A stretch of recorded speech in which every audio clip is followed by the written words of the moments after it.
to the KBB Review podcast, the show all about the ins and outs and ups and downs of being an independent kitchen and bathroom retailer.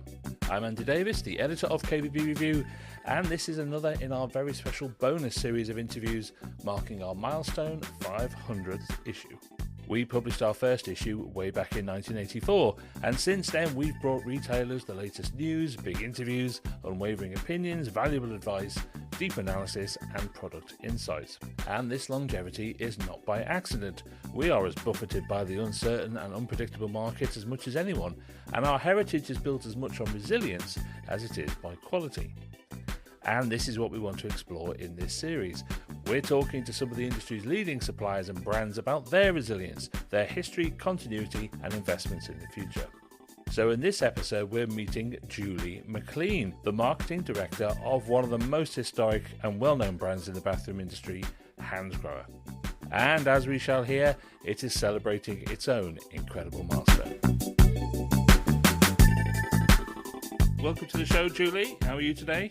I'm very good, Andy. And where are you? I am in Warwick. I'm super excited. This is sort of my equivalent of Desert Island Discs.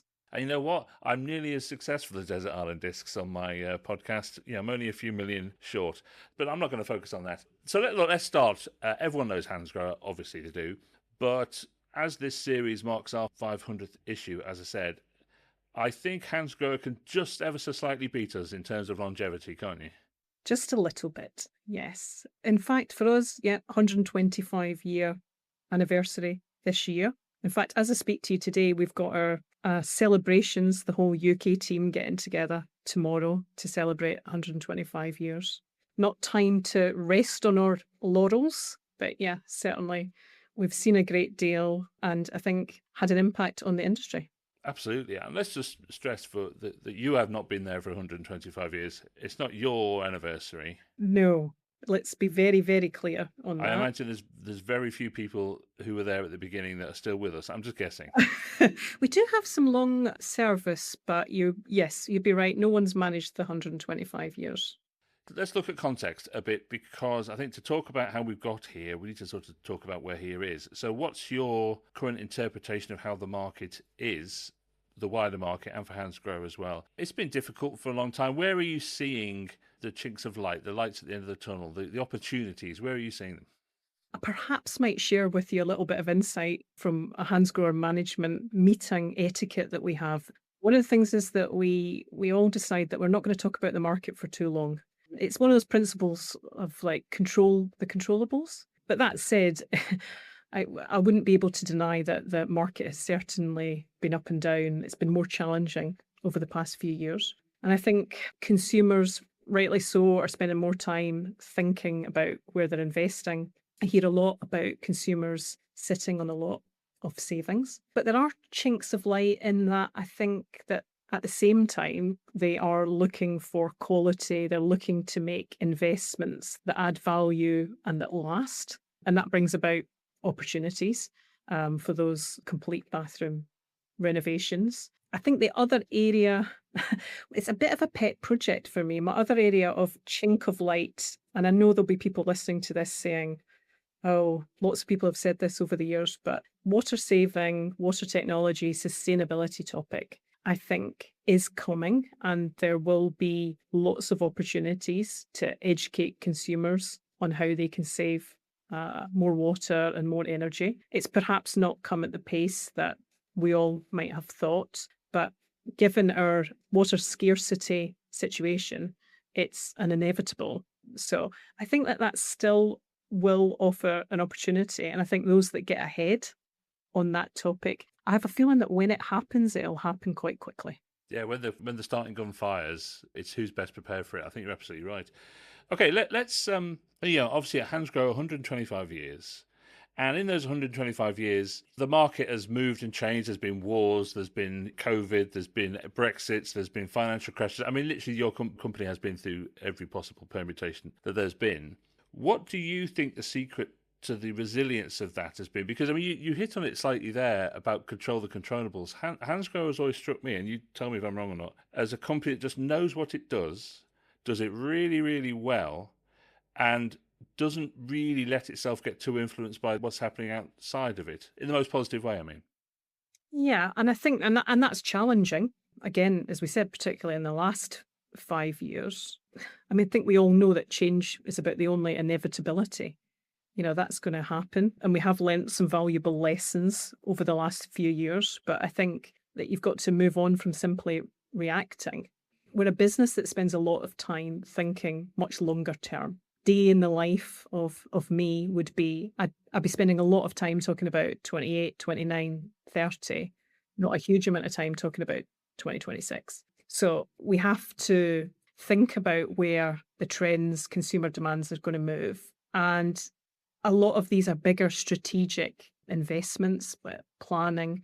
So I think it's a lot about focusing as much as possible in the future to support our customer base and making sure that when you go right back to our founder, sort of Hansgrohe, he always felt that we should constantly innovate our products. We should, not wait, always keep ahead. And I think that has done very well for us. And that's part of the reason for the longevity.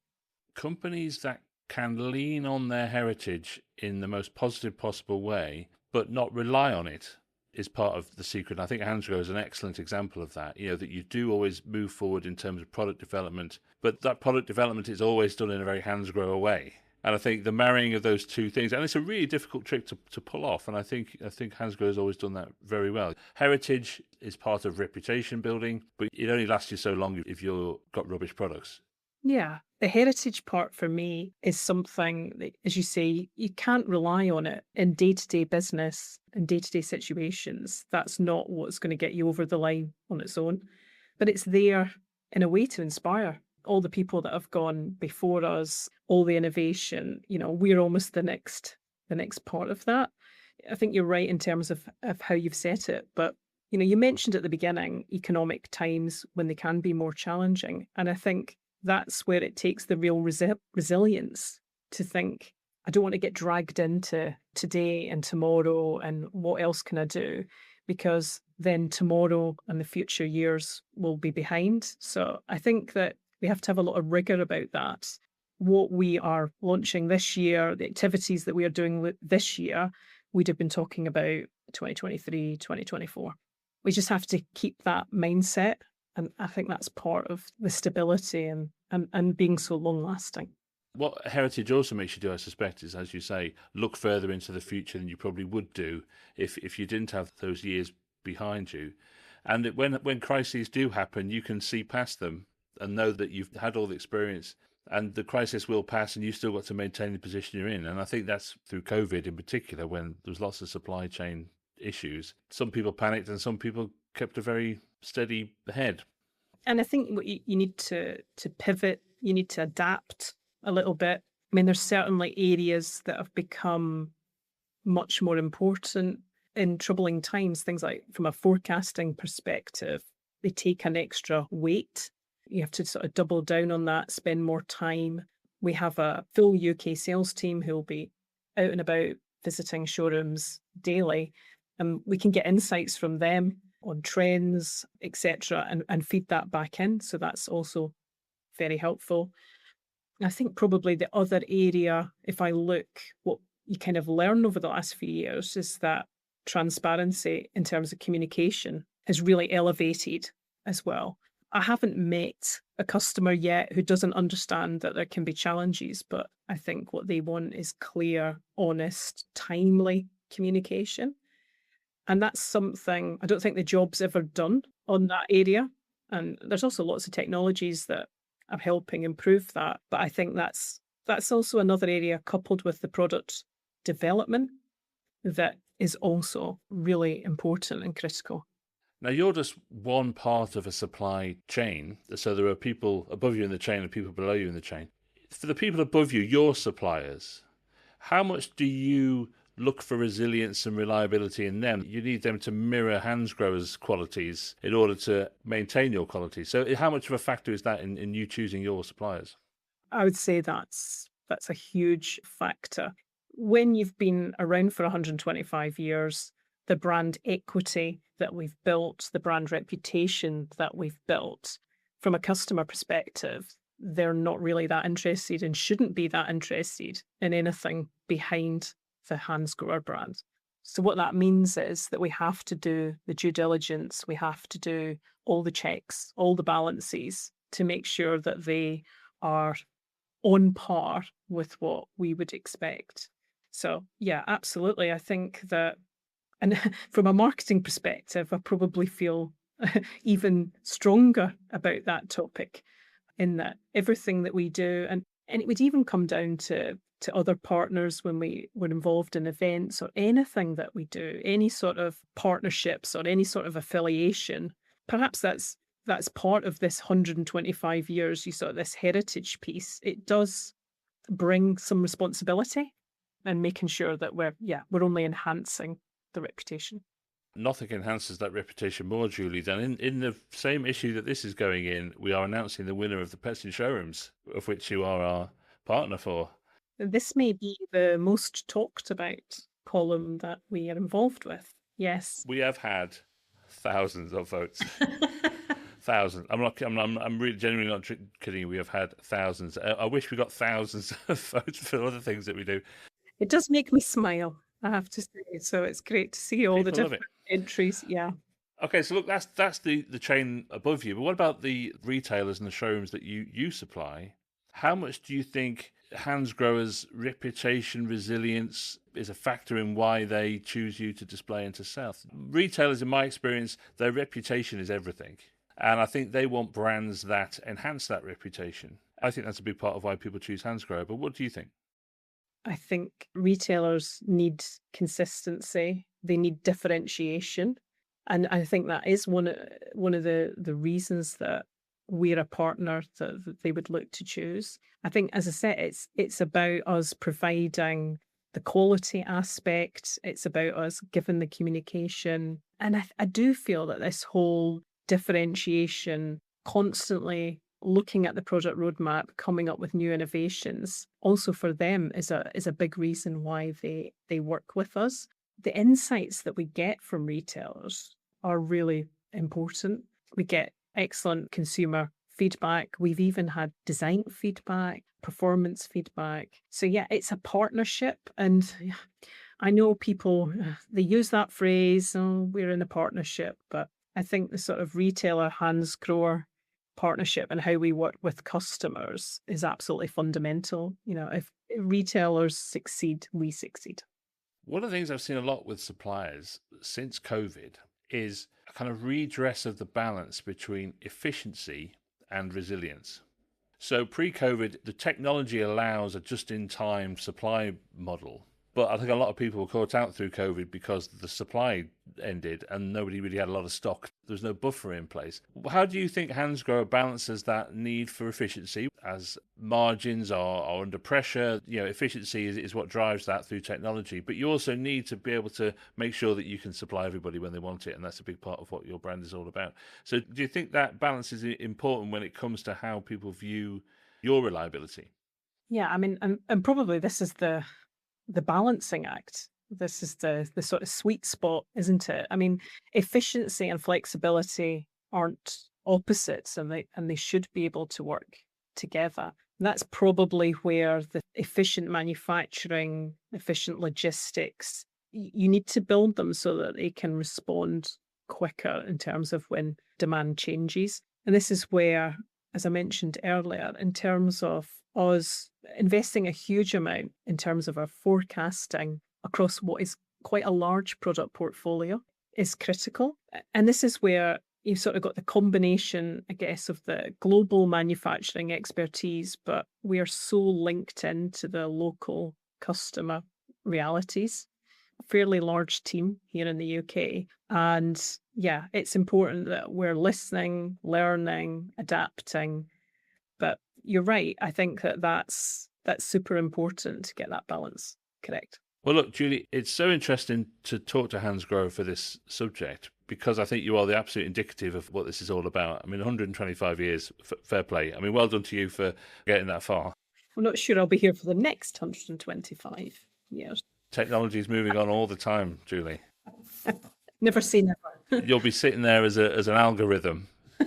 the McLean algorithm. But what I've been asking everybody in these is to sort of step outside of our own industry a bit and look at brands that you admire. What brands do you look at and follow for how they focus on the customer? You're a marketeer. Which are the brands that you admire their marketing when it comes to creating that relationship or that long-term relationship with retailers or consumers? Which are your favourites?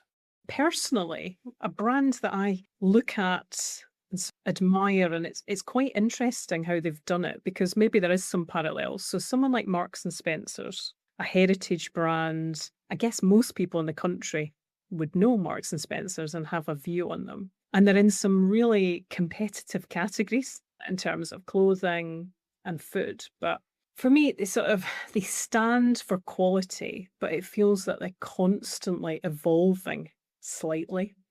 When you think about what they've done to the food industry, it's almost like they created a space themselves. Not a space that was price focused either, but they do seem to be constantly innovating. I'm always sort of curious what the latest food trend that they'll be launching. I like how it's almost like their core hasn't changed. Who they are, what they stand for, that's all remained the same. But I feel like they've adapted more than others and been okay with that. But while leaning on the heritage in the right way. I think in their history where they have lost their way, it's when they have drifted away from that core, understanding what Marks and Spencer's is, or they've lent too much on the heritage but haven't kept the quality up. They're doing very well at the moment because they've come back to that safe ground in the middle, haven't they, where they understand what's going on. That is a very good example, Julie. It's not easy. I think, and that's, I think it's not easy to do. I think they are someone to watch just for how they've changed their communication. They're working a lot more with influencers at the moment, which perhaps wouldn't be necessarily their core audience, we'd have thought. But as you say, it's proving very successful. Although, have you had one of those strawberries and cream sandwiches? I avoided that. I'm a big Percy Pig fan. They're disgusting, just in case you were... and they get a lot of social media coverage, but they are horrendous. Coverage, though. But I do like they're that. awful. But, they had a go. They tried it. That's fine. Lots of people liked it. Mad people. Look, thank you so much for this. Genuinely, really, really interesting. Thank you so much for your time. And here's the next 125 years. Yes. Let's put the date in the diary. Yeah, we'll do this again then, all right? Thank you. Thank you.